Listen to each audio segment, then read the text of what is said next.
I mean, anxiety is at an all-time high, right? Yeah, absolutely, I agree. So I always tell people, if when somebody comes in to see me and they say, I have anxiety of, let's say, public speaking. Yep. Okay, let's use public speaking as an example because everyone can relate to that one, right? Well, that's bigger fear than death for most people, right? Yeah, it's the number one fear. So most people would rather be giving the eulogy, right? Would rather be in the casket than giving the eulogy. Absolutely, yeah. So I'll give you an example. It's not always the same, okay? Right. But people come in with anxiety. Now, if I look at you and I say, don't worry about it, you're fine, you're going to do all right. Have I helped you? Not at all. No. In fact, you've made it worse because you're telling me I should be fine and I'm not fine. Now I'm freaking out even more. You're giving me an expectation. Right. Yeah. So what that person needs is to change how they feel. Okay, so in hypnosis, what hypnosis is a communication with the unconscious mind, the part of the mind where the emotions come, because you're not releasing those emotions on purpose, right? It just comes up. Like who in their right mind would create stress on purpose? So it's usually a protective function. Yep. So in many cases with public speaking, I bring people back to the root. Mm-hmm. We go back to childhood. Now, let's say you have brothers and sisters and parents are busy cooking dinner.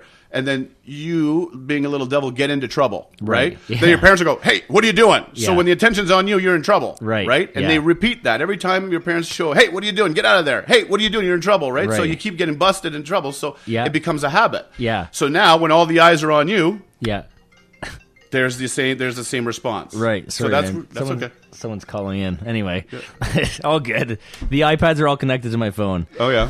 Cool. So, okay, so continue, buddy. Sorry about that. I didn't realize that they could call in when I'm going live, but go ahead. Okay. Yeah. So...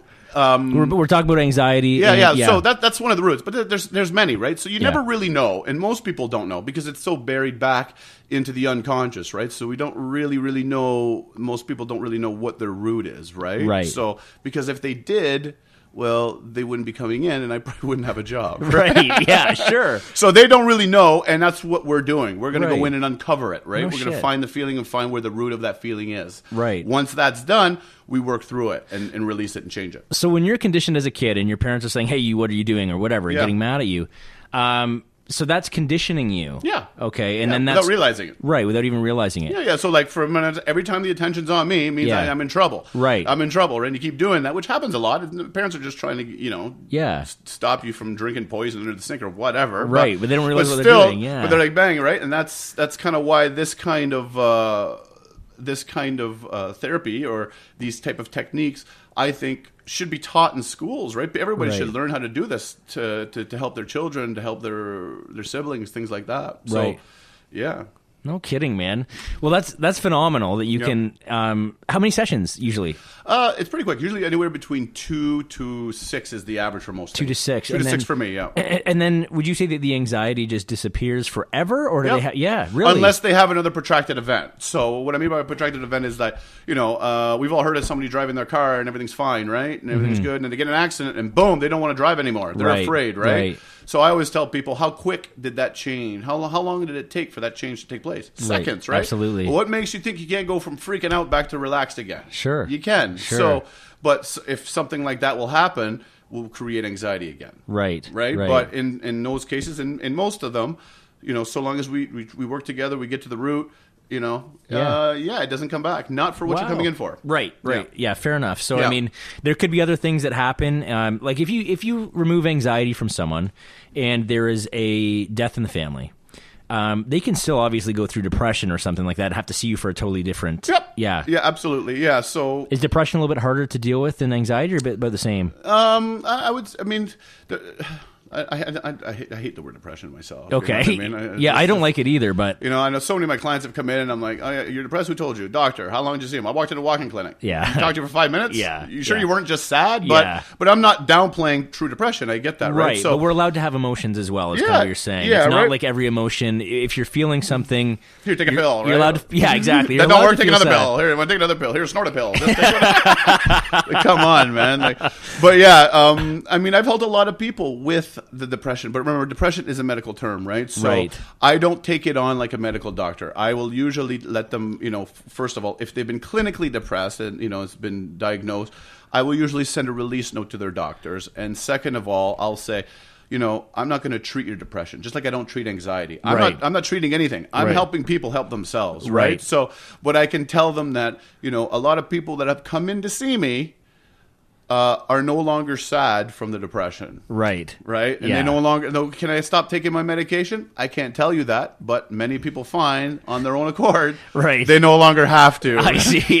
So you have to be careful how you word things. Well, exactly, right? Because there's a lot of, and I do my best to work with doctors and everything like that, right? I'm not trying to steal their clients or steal anybody. I want to work... whatever gets the person the help, right? Yeah. So I will work within them to help them. Yeah. But...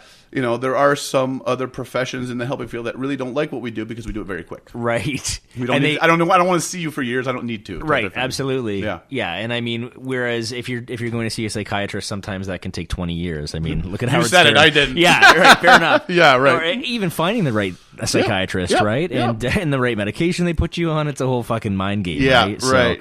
So, and nothing against that. There's some great psychiatrists out there, obviously, but I think I would rather have the quick fix and then maintain that. Well, the thing is it's not even that it's a quick fix. It's what I think is that we've been talking about our problems for years and years and years. Talking about it isn't doing a damn thing for me, right? What you need to do is change how I feel, right? And that's just what separates hypnosis from many things. It allows us to communicate with the unconscious mind, the part of the mind where your habits are stored, your beliefs about yourself and the world, and your emotions. Right. It allows us to have an impact on that so long as you want it. Sure. So that's just what creates such a powerful change so fast. Right, is just making sure that you attach it to an emotion. It's changing the emotion. Right. Right. It allows me to communicate. Well, we've all heard that we use 10% of our mind power, right? Yep. That's the conscious mind.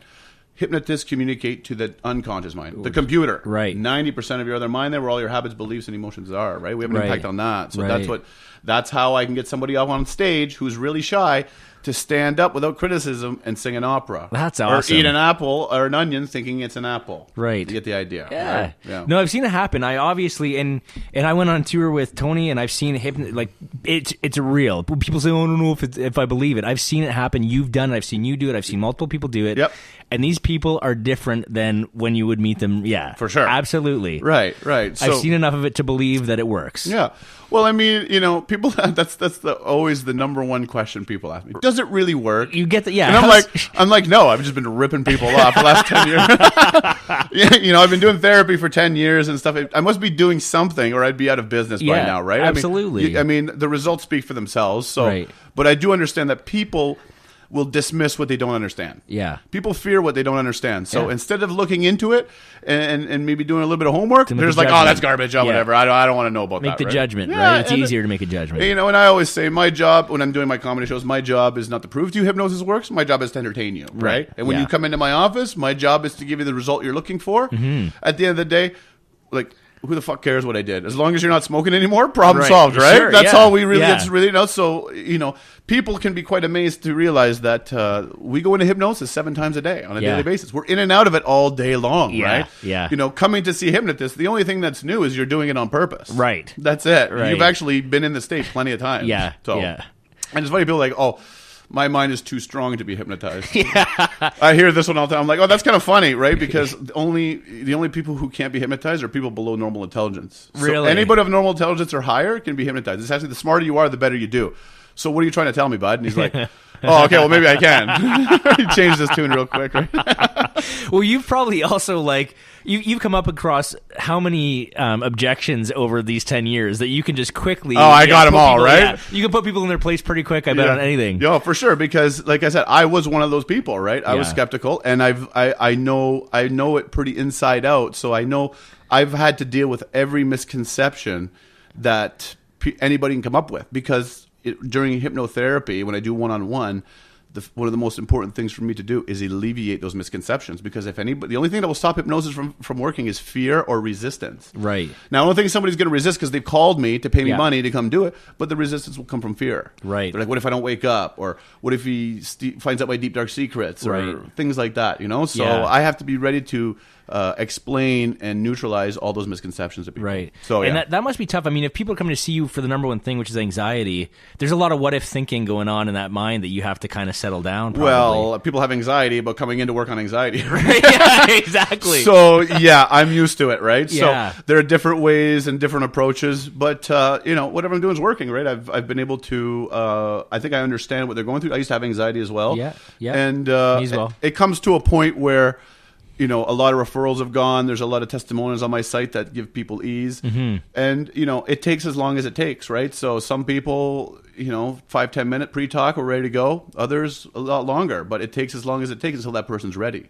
No shit. You know what I mean? Yeah. Because, if somebody's panicking and fearing and also, an experienced hypnotherapist will also know that there's 3 different ways to hypnotize people. You saw my show, which was to snap them into it, like, shock them into it. Yep. You can confuse them, and the old way is bore them, right? So you can take a really long time putting them into hypnosis. And that's like the. Do you ever watch Milton Erickson? Yep. Yeah. That's so what he does. that very monotone. Yeah. Okay. Yeah, that Milton style, right? So, Yeah. but he was like on a whole level of his own. But but sometimes what you can do is bore them. So when people are really nervous, getting ready to get started, I will bore them. I will take as much time. Or what I find is, just first, before we start, if I see somebody really nervous, I'll just say, we're not even going to do hypnosis right now. I just want to see how well you follow instructions, right? So like, we're not? Oh, okay. Then they relax into it. And then zip, zap, we're done. I'm like, you were hypnotized. It's done now, right? They're like, oh, good. Thank God I'm good at this, right? That's so awesome. you do what you got to do. But I mean, I do what I have to kind of help that person, excuse me, get rid of their fears, their misconceptions. Yeah. Yeah. That's amazing, dude. I love what you do. I'm always in awe of the hypnosis and watching people in that hypnotic state is always like, they'll do... Okay, answer me this, because people are always afraid of doing something that they don't want to do. How do you, in your shows, do people ever say, well, I don't want you to do anything that I don't want to do? What do you say to that?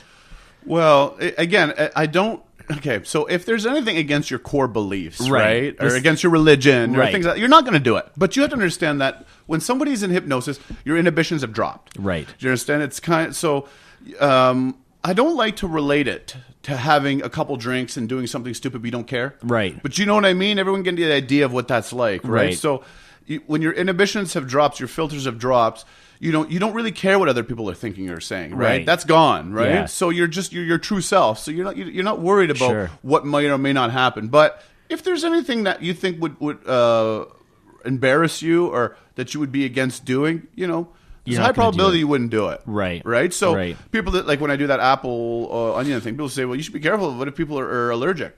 If somebody was allergic, they wouldn't take it. Really? Because the mind has to see the onion in order to make it disappear and turn into an apple. Right. You understand? So it knows, deep down it knows. It knows that that's danger deep down. It was, Right. Exactly. No kidding. Yeah, it would know. So, but... So this is where you talk about when you talk about the computer that you're working with. Yeah.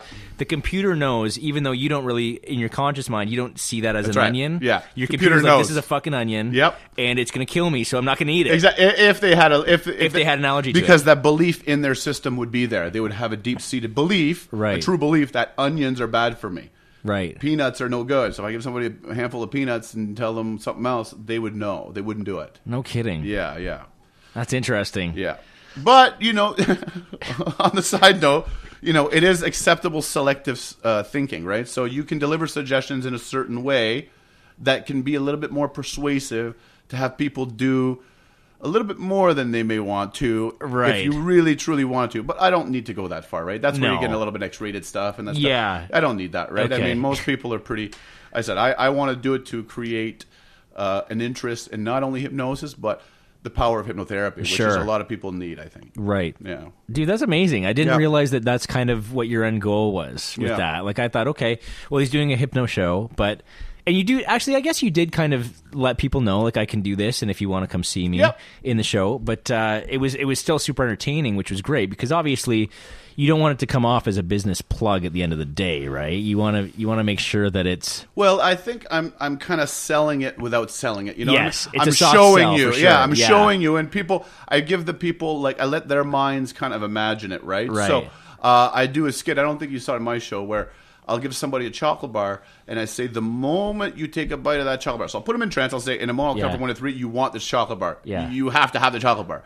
Like, you'll do anything to get the chocolate bar, right? I said, but the moment that chocolate touches your mouth, all of the sugar in that chocolate bar tastes to sand, turns to sand. Yeah. So they eat it, and they just start spitting it out, right? Yeah. So I'm thinking, like, so people in the crowd can do their homework on their own and go, like, if this can happen, right? I wonder what he can make me do if I really wanted to stop, eating, I don't know, fast food, or if I could stop drinking Diet Coke, or stop chewing my nails. Right. Or, you know, this So, goes on so and what on. is it that develops these bad habits? I mean, when you talk about fast food or biting your nails, how did we end up with those habits to begin with if we already knew they were bad for the most part? Well, you logically know, but you don't know that when you're first raised, right? Right. So the unconscious mind will do whatever it needs to protect itself. And so sometimes, you know, like we've all been programmed, like let's use food, right? Parents would say, if you don't